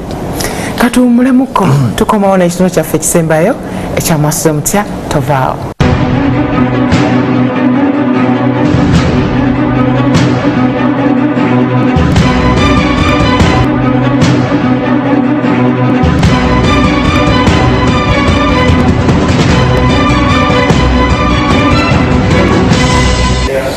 Kwaniriza mu kitubo kyaffe ekisembayo ekya MwasuzeMutya mwebale kubanga okyali ku NTV ne Spark YouTube amu ne Facebook live mwebale kubanga mukyekumiddeko MwasuzeMutya. Ndina omwami Mubiru muwandiisi w'ekitabo ate nga life coach.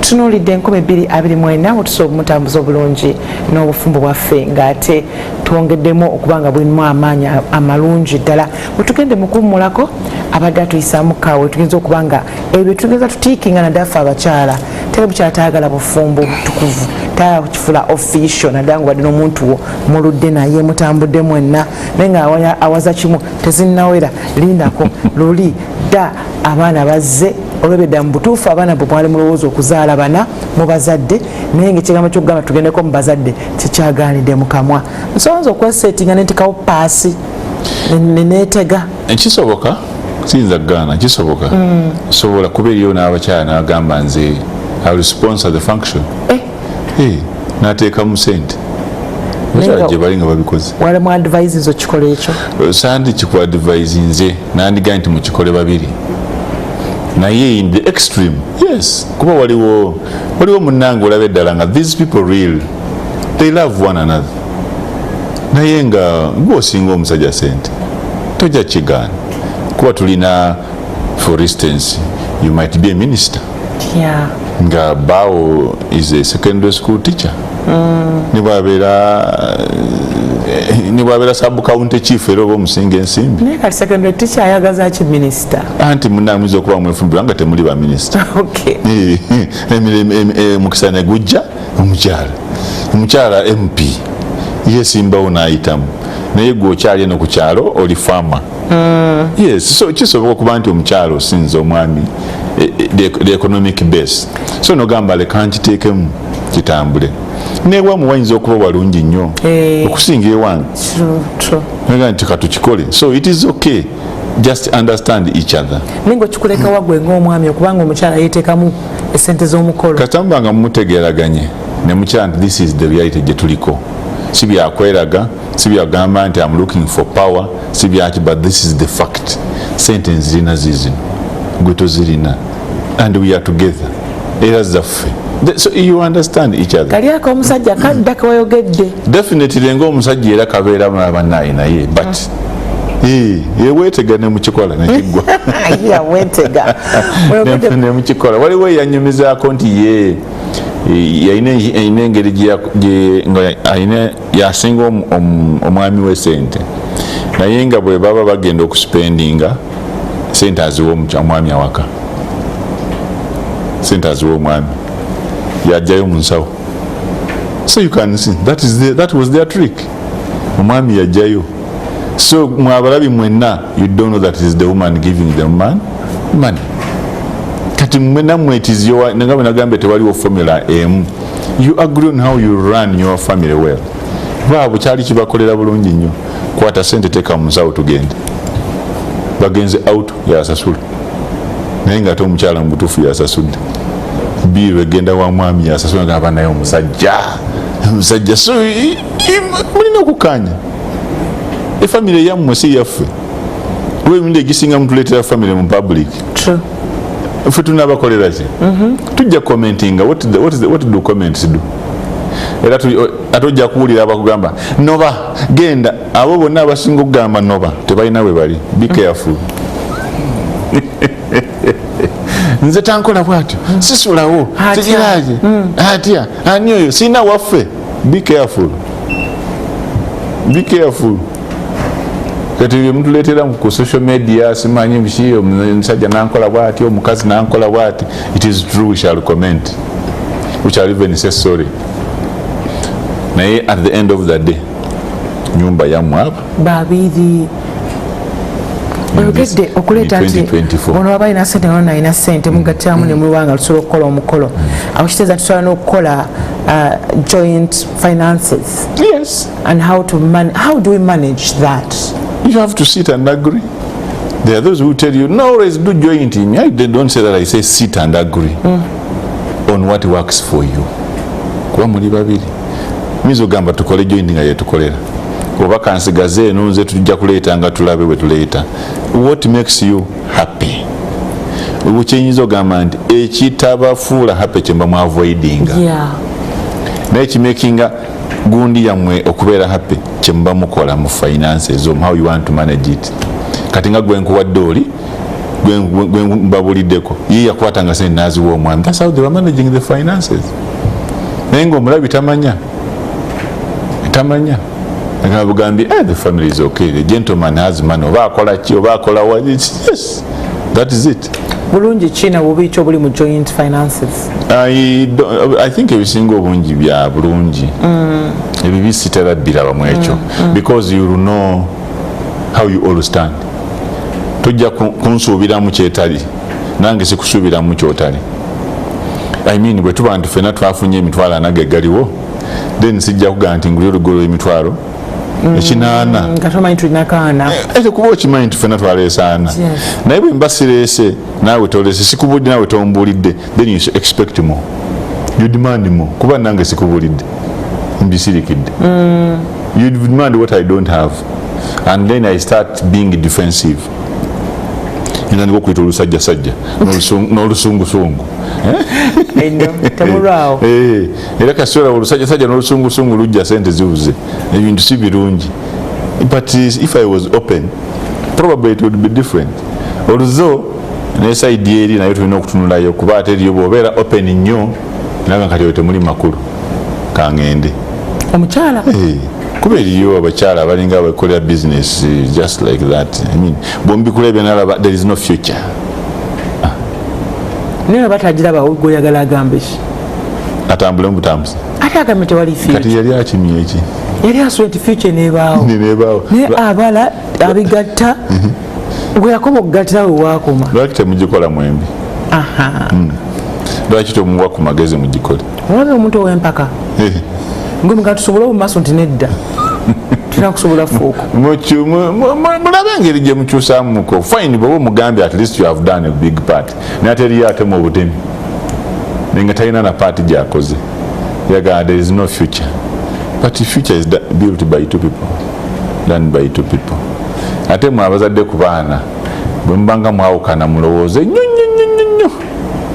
okwawukana there must be a very big reason mumanga maze okuzaala ku baana okwawukana because omwana muba mumutadde mu a very bad position nejagenda okugenda mu maaso n'ebinaddirira enkola gy'anaabeeramu abaana mulabirira I mean omwana akula with two realities maama ali eno taata ali eno kati oba ndi eno oba ndi eno so abazadde ku baana bantuuse kukirowooza nga tebanalowooza ku future n'abaana bano bandi batera future nga balowooza ku future abazadde ku baana abatanaba that one is up to you. Abakazi ffe tusinga okuba n'ekyo ffe tusinga okulowooza ku baana baffe naye wami agamba nazaala gyendaga musajja mamba tefattama ogirabira olowooza nfune kugaaya so naye ate nga balina okumanya tuwadde mamba tefattama waliwo oyinza okutuuka negayo ejjinja yes n'olyoka owulira obuzibu so bataata nabo tulina okukimanya nti we have that part twajogeddeko y'abaana it is not only the mothers. So finances tuyinza ozimanaginga nga tukola eziri joint oba buli omu n'asigala ng'ali yekka if it works best for you naye nga tuli beerufu yes sit and agree mutuule mukanye mwe mubirukiriza obagaana finances zino zijja kubeera neerufu ku saidi zombi singa abantu temubeera mu mbaliga naye omwami kasali natandika okufunamu embaliga finances zisobola kusigala nga ziri nyerufu olw'ensonga tufunayo akalala waliwo akalandira akatwala kafulumya kati ate nga n'omukyala kasaategera nti waliwo beti atwala naye ng'ayongera natti ng'alayinka n'okuyoya byataalye okitegeera akulaakulana zero. So that's very important. I agree with you. Tulina okukitunulamu ekyo twakyogere kuyamba kya suspicion kasa suspicion ziyingirawo obo bonna buba buyingirawo nga banywereza ddala nolyoka olaba obuzibu nolyoka olaba embaga mu maka kati mizeeki gye tulina okutunulira gye tulina okuleka mu mwaka guno gibadde mu 2023 all homes have problems ekyo kyotoberanga nogambe wange ebizibu bingi tewali etalina bizibu bw'obanga wafumbirwanga wawasa ndowooza nakyo nakiwandiikakokko ng'omaze emyaka 5 mu bufumbo and you have never regretted tewejjusanga lwaki wafumbirwa then gwova mu ggulu tewava ku nsi emyaka 5 wegiti tobeerangako awo nogamba lwaki nafumbirwa omusajja ono lwaki nawasa omukazi ono mu myaka 5 tewejjusanga mukko then gwova mu ggulu. What am I trying to say? Byebyo ffenna bye tuyitamu kuba ogenda n'omuwasa n'olaba omukyala ali wano anyirira bulungi bw'ati n'otwala waka naye ogenda okutuuka eyo ng'esuuka muzeebika okumala enaku 14 wiiki 2 naye ate nga wamulabanga ku TV wano n'ogamba laba amata gaako naawe n'osala amagezi n'ojja wano ku reception bani njagala kulaba ku luusi ali bisi banabe bandimulaba nemumbe ku luusi tayagala abantu n'olwana paka lw'omugwako n'owasa n'otwala ogenda okutuusa oganya banna yono oluusi gunalabanga tusula musuka kumala ennaku 14 nawasa waaki so those regrets are there gwe bw'oba tozirina then you are lucky. So sagala obeera nti olw'okuba regrets zize tubivuddemu it happens just find a way to patch mubitereezi otherwise olawundangu ndabira wano mu masuuti wano naye nga ntudde tuli wano tuwogera ate wano ugira bwe tuti ogenda okutuuka eyo nga nfuluta ne banneighbor ne beebuuza ekiri mu nnyumba yaffe nagamba naye mulimu turera mu nnyumba omwo nogamba naye wangi newejjusa why did I waste all this energy twogedde ku by'omu buliri nga bambi wapi teri nebwotunuzeeyi nebwoddeeno nebwoddeeyi teri kivaayo wakawo banoonya bunoonye okumala myezi 2 bamala gendako mu pharmacy nogamba bannayina kimati. So there are many things as related to regretting. So going forward regrets are normal and they will always happen as bazita shocks of marriages. Shocks just see how to manage them kuba ne mulamu bwe tuyita shocks zeziri mweziri. So going forward kyekyo naye kirala kiyinza okugamba nti there is no single family oyita kulimbanga nze nakola wenti those are called experiences ez'abalala kati ziwulirize naye tezikola wo teteeyo woli bakola bati yanga nawulira oli n'agamba na bino bitwogera wano totwala bitwogedde n'oteeka ewoyo tebijja kukolera naye gwe jjamu ogenda kati nze ekyange lwaki sikikola bwe nti. So going forward there is no single formula mwe mugikola eyammwe abafumbo byonna n'ebitabo ne munaasoma okudda eri tuteekamu amagezi mwe mulina okujjamu nti okay bwe bakola kati wane waffe ffe tuli bakyoli tukola bwe tine bwe tuti katukole bwe tuti ffe tuli basoga kati fact zibeera wezit ekuba ebyo byonna mu bufumbo. Look at all aspects. Look at all aspects.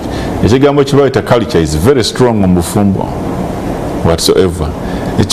Tugenda nekyonoona nnyo abamu culture tukirabanga ekyemabega but there is American culture kati ziti yemabega. There is French culture ki yemabega. Culture is empisa kati mu bufumbo empisa culture ekyamanyi nnyo mu bufumbo bwaffe. Ffena tukanye tulabe omwami n'omusajja ntera ogamba nti kasita obanga wakola cross marriages mulina okufightinga hard okulabika nti mutereeza because muli bakaluca zanjawulo ate mulimu abaana zanjawulo kati mulina kulwanira ddala okusingako ate abakaluca ababiri ngaeyaabwe abefumbirwa anti you have to compromise nemulaba ekinaabakolera nze ewaffe bafukamira ono gwe nawasa tebafukamira so mulina okukanya who is going to do what gweoyagala bakufukamirire oba onokkiriza ono obutakufukamirira anti oyinza okubanga omwami mubiru toyagala afukamire naye ate ngaewammwe baagala afukamire kati olina okumanya wawasa ono owasaba ewammwe kati ekyo nkikola ddi tuli ku stage ki eyo era olina kudefendinga ono ewammwe dating mulina okubula nti olina dating naye oba mumaze okufumirwa era still you defend kuba kajja kusigalamu tekavaamu alina culture yiye so olina okudefendinga ye marriage gye tuliko olina okudefendinga ono so mudefendinga ono nga mukyasiga omugaati side ne side ne waliwo ebikyukira kati ate nga bali be balina okudefendinga ono nate kati jjukira wano batandika dde omweka okukola naye tokyasobola mudefendinga ate olina okumulwanako kasita obanga wasitula ekibi kyozaala kyekikyo bw'obanga wasazeewo nti guno gwe mugugu gwange olina okufa nagwo ekikujjako nga bikalu byennyonyi ebyetagisa kuba nti loganje ujja nga bituuse ku life and death there is no reason why musigale wamu mulumbe nteroga nti and it is true stan tagaba zadde wadde abaleyo temujja kunzikiririzaamu mujja kukoba stan tagaba zadde stan asiba ezadde notazaala asiba yes kati olwokuba eriyo jjajja simanyi gumajjako ebiragalalagala neyimira n'asumulula n'olowooza nti yagabye ezadde amadiini gonna googera obulamu buva wa Katonda. Teri mwana atondebwa n'azaalibwa ku nsi kuno by mistake. Katonda aba amumanyi kuba yamwadde obulamu ojja ng'ogamba Katonda ate agaba obulamu ate nagaba tategedde. Kati n'abaana boolina toganga nti omukazi ono nakola ensobi nafuna mistake okumuzaalamu omwana nno kuba omwana oyo yalina okuzaalibwa Katonda yamumanya yalina kuzaalibwa gwe n'omukyalo we teri mulala kuba singa wafuna omukyalo omulala tewandizadde Apollo ono yandibadde Apollo mulala nga talina genes zino na zino teri mwana gwe bazadde mistake Katonda akimanyi nti omwana yalina okuzaalibwa kituufu kati mukirize nti ekyo kyajja wadde mujja kwawukana yes naye Katonda yabawo omwana oyo era yamuliko yalina obulamu. That's why there is the secret of life. Tujja kunoonya science tuddewa tewali alina science wa bulamu nebwe kaba kamunyeera olumala okalinya ne kafa bagamba okazzeemu obulamu ate nga tusobola okukola ze nuclear weapons kamunyeera nga omaze okalinya n'okakutulako akagulu just kaze kakagulu ako olabe. That's what we call life, the mystery of life. Basajja bakoze science bagize eki naye teri amanyi mystery ya life kuba singa baali bakizuula singa batulinnya ku mitwe kwekutula naye bakaddiwa ne bagira ne bongeramu kyera ne bafuwa ne balwana ne beyita ab'amaanyi ne bagira ki bafuwa. That is the secret of life. Kati bw'obanga olina omwana gwe mwazaala it was not by mistake. Toddawo mukazi gwe wanzaalira ebyana ebikyamu no musajja gwe sandi kuzaddemu n'abaana nno yatono ozaale nga tasoma bulungi aba mwana wo omukazi ekyo kyo biologically omwana atwala intelligence y'abamaama that's why I tell abagala okuwasa be careful tomala gawasa mukazi alidde osayira kati lwaki bwenzaala omugezi abafaanana taata munange biri byawandiikibwa nange simanyi lwaki omwana omusirusiru avumaganya nnyina omugezigezi asanyusa kitaawe kiri mu bayibuli kati nze ate nkijemu kati nga tulina tweyongera mu bufumbo bwaffe mu biro mu guno omwaka era kati nga mikwano ki egyo gye twaleetaaze mu mwaka guno naddala mu bufumbo oba bantu ki twaleetaaze nze nanditezeza nti twandibadde n'emikwano for casual that's it si mikwano gya kutuwabula nnyo mu bufumbo mikwano gya kutubeesabeesa kuba emirundi egisinga emikwano gino tegiwabula nga gitwagaliza fe aboogera wano ku TV ne ku radio tuyinza okuba tubaagaliza okusinga emikwano gyembe nagyo kuba twogera abogezi tukumanyi gwe n'olondamu naye emirundi egisinga tujja nga tulina ebyaffe weewaawo eriyo emikwano gye mugamba nti mwesiga so mugisengejje omukwano ogukubeeramu nti oba wandivuddewo wano n'ogenda wandibadde obeerako question mark lwaki angambye nveewo baana atera okunzita banjiza biki but because omuntu simanyi teyalesa emmere simanyi teyagize eki simanyi aveewo so emikwano nagyo ffenna twandibadde careful ate especially on the side of ladies especially abaami ffe yes tuwuliza emikwano naye tetulwawo nnyo tetutera nnyo naye giboonoona gitwonoona afaza netugenda tukola ebirala naye tetera tugamba nti omukazi goba gitera naye yes that is true aba atugyewo naye tegitera kutwonoona nnyo sigambye nti tegikikola naye wammwe kikuba nnyo ekyo kitulangizikanya kikuba nnyo ewammwe takati yagize ekyo okyakola kyawe vaayo gundi oli omanyi oli gundi yaŋŋamba akulinamu akagundi ebyo bitandika tomulaba oyo ayitaawo ne pajero tomulaba kuyugula tusanga naye yagamba so you can imagine naye kyali kikugiddeko mu bwongo nti bwe nkusigula okuva ewa mwami kalibala bwanika bwe nkusigula okuvaayo ne nkutwala ewange ojja kuvayo ng'oli musajjufu era ng'omanyi nti nkwagala nnyo kyali kikugiddeko nti naye neegamba nange muli ŋŋamba naye tebamunzeeko nange kyali kikugiddeko ekituufu because it simply shows you are easy to take away kati nange sijja kikulaga naye nange nkuleeti naye nga ono saawa yonna batwala olaba mujja eri gyabadde ebbanga gyalina n'ezadde kankujje takulabira bulungi nze nja kulabira bulungi mwegendereze nno naffe tutuuka eno tutulamu tugamba olaba yava eri si mukazi mwangu kati nzaani era emirundi egisingawo ogenza okubalaba nga omuntu atambudde mu bana bataano niba nsonga eyo kuba tutuuka wannange amanyi site breaks ninyako amanyi ebintu by'emikwano bino bizibu simanyi nawe ojja tubulira gwe omukyala naye fe abaami bwe mba nkyakugwana there is something ekibeera mu mubiri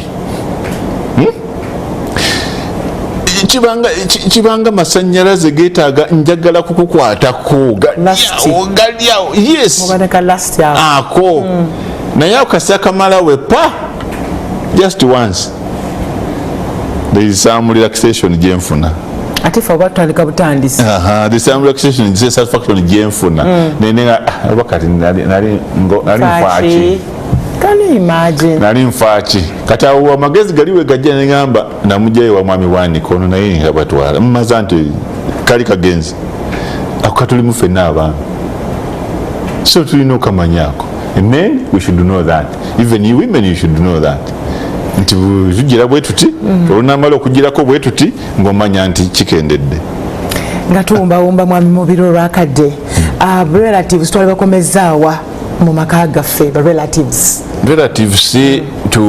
balina space eyaabwe tulina okuba space eyaabwe kusaidi zombi njagala nnyo ogenda mu bintu bino kubanze ndimukkiriza ebyawandiikibwa bitugamba kati nga aba bayibuli bensinga okutegeera ekigamba nti omusajja kyanavanga aleka kitaawe ne nnyina neyegatta ne mukazi we ne bafuuka omuntu omu oleka bali meaning priority eri wano bali bonna babeera second priority kasita okola marriage. So kyo tulina okukimanya nti oba okoze marriage bw'okkiriza okunfumbirwa abeewammwe is the second priority. I'm your first priority and you are my first priority. Gwe priority yange esooka, bali babeera ba secondary. Kati tulina okubawa ekifo ekyabwe, otherwise bajja kutugattulula, bajja kutuleetera ebizibu. Omukazi gwe waleeta tabuuza, omukazi gwe waleeta tamanyi kufumba, omukazi teyajja kufumbira bo, yajja kufumbira gwe. Teyanziza nnyo ssebo. Akatalekeka akatalekeka mu mwaka guno tuyigaŋŋane, tusonyiwagane in 2024, tubeerewo mu bwerufu. Waliwo bye twagala n'ebiyinzika, tufe nnyo ku biyinzika. Waliwo bye twagala okuwulira n'ebiteekeddwa okuwulirwa, tufe nnyo ku biteekeddwa okuwulirwa.